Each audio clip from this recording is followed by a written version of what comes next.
ketika kita satu akidah, satu keyakinan ini bersaudara. Tapi ketika kita ini tidak mengikuti apa yang dicontohkan Nabi SAW, apakah bisa dikatakan saudara? Itulah pentingnya berwasilah. Saya bisa ke sini, kalau nggak wasilah beliau, nggak bisa saya ketemu antum. Apalagi ketemu dengan Rasulullah. Kan seperti itu kan?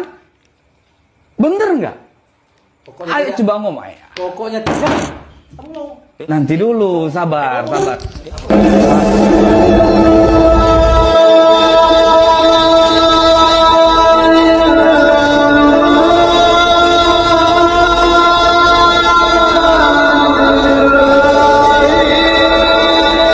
Assalamualaikum warahmatullahi wabarakatuh. Bismillah, alhamdulillah, assalatu wassalamu ala rasulillah wa ala alihi wa sahbihi wa man tabi'ahu wa mawalah, wa la hawla wa la quwwata illa billah, amma ba'du.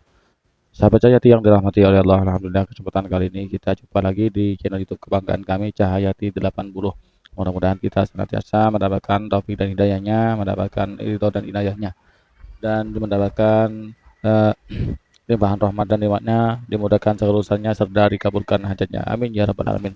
Kali ini kita akan membahas tentang tawassul. Yang ini sudah berkali-kali sebetulnya ya, berkali-kali dibahas, namun namanya orang Wahabi tak pernah menghargai pendapatnya orang lain. Pendapatnya sendiri, pendapatnya ulamanya sendiri harus dipakai orang lain. Kalau pendapatnya ulamanya Wahabi itu tidak dipakai, tidak diamalkan oleh umat Islam lainnya, maka orang Islam tersebut akan dicap sebagai ahlul bid'ah, kuburiyun, syirik dan lain sebagainya. Dan video ini sudah lama sebetulnya, mana kita telah melihat sendiri bahwasanya Ustadz Wahabi ini ngamuk, marah-marah ketika kalah argumennya dipatahkan oleh Ustadz Aswaja ini, langsung ngamuk, bahkan dia akan memukul. Nah, ini sunnahnya siapa yang seperti ini, yang ngamuk-ngamuk seperti ini nih ya.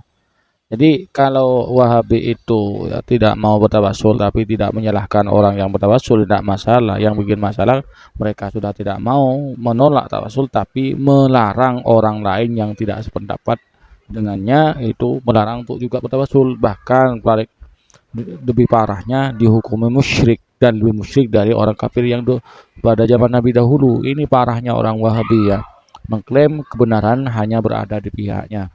Sahabat Cahayati yang dirahmati Allah, agar kontennya ini tidak terlalu lama, mari kita simak dahulu penjelasan kami tentang tawassul. Dan kami ini tidak bosan-bosannya mengingatkan tentang tawassul, karena masih banyak orang saudara kita di luar sana yang masih belum memahami hal ini, dan paling tidak bisa mengkonter tuduhan-tuduhan miring dari kaum salah fikir ini. Mari kita langsung simak videonya. Sahabat Cahaya Hati 80 yang dirahmati Allah, seringkali kita mendengar narasi yang mengharamkan bahkan memvonis syirik terhadap amalan tawassul, menjadikan perantara dalam berdoa. Klaim ini seringkali dianggap sebagai satu-satunya kebenaran dalam agama. Namun, benarkah demikian? Hari ini kita akan melihat bagaimana Al-Quran, Sunnah, dan kesepakatan para ulama salaf memandang tawassul. Si bantahan ilmiah, tawassul bukan berarti menyembah perantara, melainkan memohon kepada Allah melalui kemuliaan seseorang atau sesuatu yang dicintainya. Dalil Al-Quran tentang perintah mencari wasilah. Allah SWT secara eksplisit memerintahkan hambanya untuk mencari jalan, wasilah, dalam mendekatkan diri kepadanya. Ya ayyuhalladzina amanu taqullaha wabtaghu ilaihil wasilata. Wahai orang-orang yang beriman, bertakwalah kepada Allah dan carilah wasilah, jalan perantara, untuk mendekatkan diri kepadanya. QS Al-Ma'idah 35. Imam Ibnu Katsir menjelaskan bahwa wasilah adalah segala sesuatu yang dapat mendekatkan kita kepada Allah. Hal ini mencakup amal soleh maupun kedudukan para nabi dan wali. Dalil sunnah Nabi Aban, tawassul dengan nabi. Ada sebuah hadis sahih tentang orang buta yang datang kepada Nabi Anma memohon doa. Nabi justru mengajarinya sebuah doa tawassul.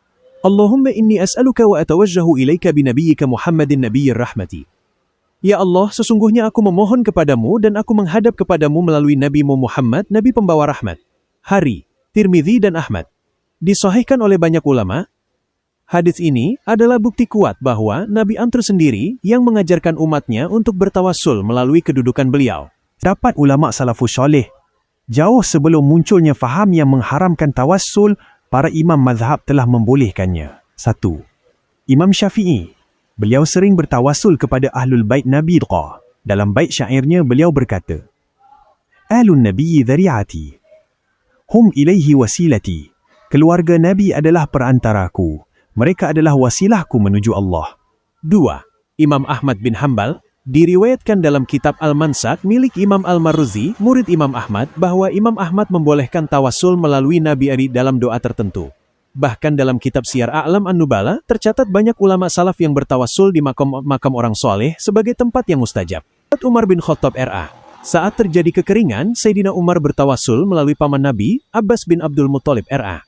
Allahumma inna kunna natawassalu ilaika binabiyyina fatasqina, wa inna natawassalu ilaika bi'ammi nabiyyina fasqina.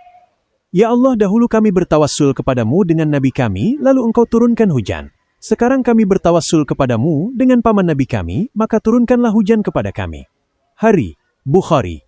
Tawassul adalah masalah furu'iyah, cabang agama, yang telah diamalkan oleh generasi terbaik umat ini.